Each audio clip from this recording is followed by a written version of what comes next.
அஸ்ஸலாமு everyone, welcome back to my channel. இன்றைக்கி என் சேனலில் ஸ்ரீலங்கன் ஸ்டைலில் பொலசிக்கா கறி எப்படி சமைக்கலான்னு சொல்லி தான் இந்த வீடியோவில் பார்க்க போகிறீங்க. அதுவும் கேண்டி ஸ்டைலில் தான் இந்த கறியை நான் குக் பண்ணி எடுக்க போகிறேன். முடிஞ்ச அளவுக்கு வீடியோவை ஸ்கிப் பண்ணாமல் பாருங்கள். வாங்க வீடியோக்குள்ளே போகலாம். வீடியோக்கு போகிறதுக்கு முன்னாடி நம்ம சேனலை புதுசாக பார்க்குறீங்களா இருந்தால் சப்ஸ்கிரைப் பண்ணிவிடுங்க. பக்கத்தில் இருக்க பெல் ஐக்கானையும் கிளிக் பண்ணிவிடுங்க. வாங்க வீடியோக்குள்ளே போகலாம். ஒரு க்ளீனான பவுலில் கொஞ்சமாக தண்ணி எடுத்துக்கோங்க. தண்ணியில் அரை ஸ்பூன் மாதிரி மஞ்சத்தூள் சேர்த்துக்கோங்க. கொஞ்சமாக உப்பு சேர்த்துக்கோங்க. சேர்த்து இதை நல்லா மிக்ஸ் பண்ணி எடுத்துக்கோங்க. பொலசிக்கான்னு சொன்னால் நிறைய பேருக்கு இது தெரியாமல் இருக்கலாம். நம்ம பிலாப்பழத்தில் வர முதல் காய், அந்த சின்ன பருவத்தில் இருக்கிற காயை தான் நாங்கள் பொலசிக்கான்னு சொல்கிறேன். அது நிறைய பேருக்கு கறி குக் பண்ண தெரியாமல் இருக்கலாம். இந்த வீடியோவை பார்த்தாலே எல்லாருமே பர்ஃபெக்டாகவும் நல்ல டேஸ்ட்டாகவும் இந்த கறியை குக் பண்ணிடலாம். சிக்கன் பீஃப் சாப்பிடாதவங்க நிறைய பேர் இருப்பீங்க. அவங்களுக்கு இதை செஞ்சு கொடுத்தீங்கன்னு சொன்னால் அவங்களுக்கு ஃபேவரட் ஆகிடும். ஸோ நீங்கள் இதை ட்ரை பண்ணி பாருங்கள். பிலாக்காய் எப்பயும் வெட்டுக்கிட்டால நம்மளுக்கு அதில் வர பிசின் இருக்குது. அதை நம்ம ஒரு ஆயில் வச்சு அதை ரிமூவ் பண்ணி கேளும். நான் இதை கட் பண்ணி காட்டுறேன் பாருங்கள்.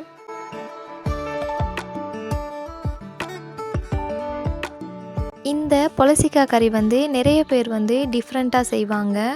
ஒவ்வொருத்தரும் ஒவ்வொரு மாதிரி குக் பண்ணுவாங்க. இது ஸ்ரீலங்கா ஸ்டைலில் கேண்டி ஸ்டைல்லையும் குக் பண்ணுற மாதிரி தான் நான் சொல்லி காட்டியிருக்கேன்.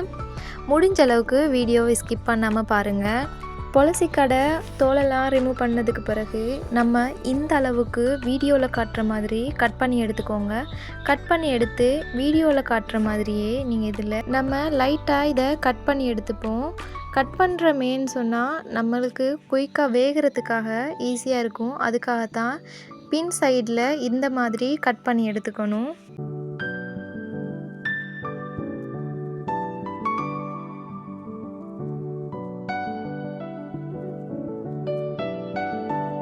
கடுகு, வெந்தயம், சின்ன சீரகம், கராம்பு, மிளகு,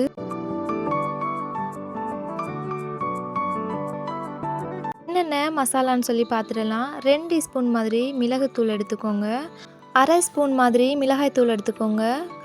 அரை ஸ்பூன் மஞ்சத்தூள், 2.5 ஸ்பூன் கறி மசாலா எடுத்துக்கோங்க. பட்டை, ஏலக்காய், அன்னாசிப்பூ, பிரியாணி இலை, பச்சை மிளகாய் 2, கருவேப்பிலை, ரம்பை, தக்காளி, வெள்ளைப்பூடு, இஞ்சி 2ஐயும் நல்லா கட் பண்ணி எடுத்துக்கோங்க. ஒரு மீடியம் சைஸில் வெங்காயம். பால் நான் இதில் 2 எடுத்திருக்கேன். தலைப்பாலும் 2வது பாலும் தான் எடுத்திருக்கேன். நான் இந்த கறியை மண் சட்டியில் தான் குக் பண்ண போகிறேன். பொதுவாகவே இந்த கறி மண் சட்டியில் தான் குக் பண்ணுவாங்க. மண் சட்டியில் குக் பண்ணுறதால கறி நல்ல டேஸ்ட்டாக இருக்கும். நீங்களும் ஒரு வாட்டி ட்ரை பண்ணி பாருங்கள். நான் 2லேருந்து 3 ஸ்பூன் மாதிரி ஆயில் சேர்த்துக்கிறேன். ஆயில் நல்லாவே சூடாகும் வரைக்கும் வெயிட் பண்ணிக்குவோம்.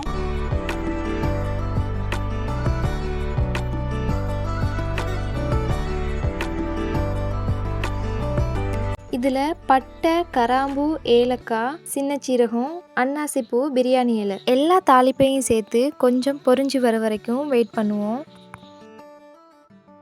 கட் பண்ணி வச்சிருக்க வெள்ளைப்பூடு, இஞ்சையும் சேர்த்து நல்லா வதக்கி எடுத்துப்போம். கட் பண்ணி வச்சிருக்க வெங்காயத்தை சேர்த்துக்கோங்க. சேர்த்து இதை நல்லா வதக்கி எடுத்துக்கோங்க. இதில் 2 பச்சை மிளகாய் சேர்த்துக்கோங்க.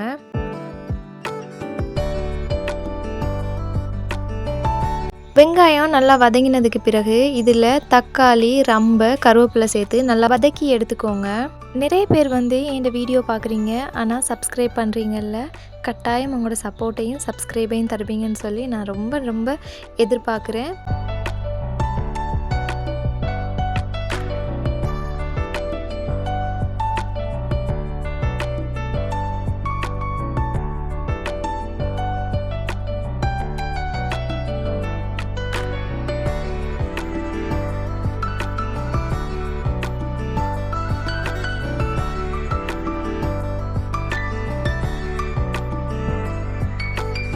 வீடியோவில் பார்க்குற மாதிரி நல்லா இதை வதக்கி எடுத்துக்கோங்க. வதக்கி எடுத்து இதில் மிளகாய்த்தூள், மிளகுத்தூள், மஞ்சத்தூள், கறி மசாலா தூள் எல்லாம் சேர்த்து நல்லா வதக்கி எடுத்துக்கோங்க. நம்ம சேர்த்துருக்க கறி மசாலா எல்லாமே பச்சை வாசனை போகும் வரைக்கும் நல்லா வதக்கி எடுத்துக்கோங்க.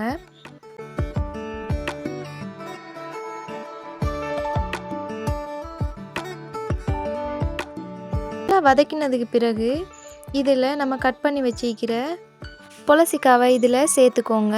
சேர்த்து இதை நல்லா மிக்ஸ் பண்ணி எடுத்துக்கோங்க.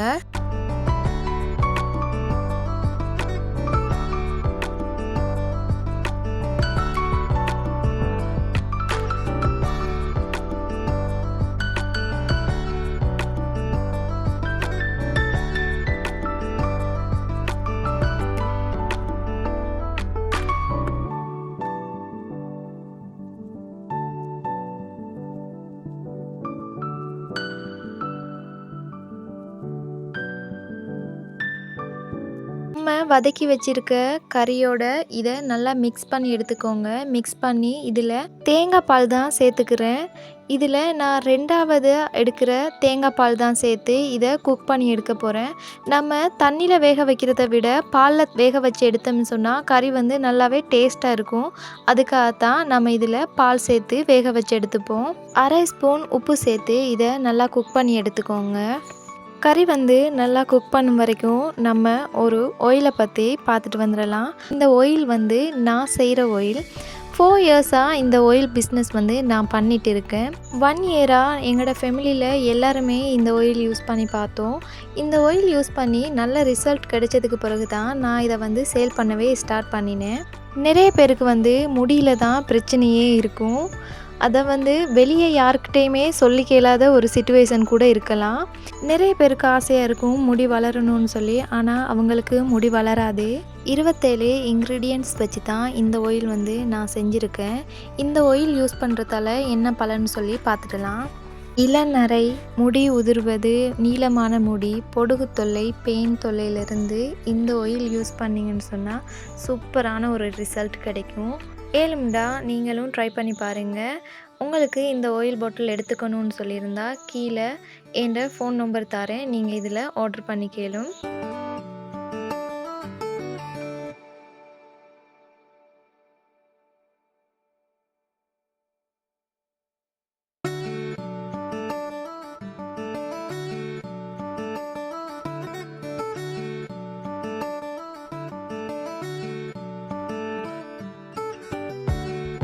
கறி வந்து நல்லா குக் பண்ணியிருக்கு.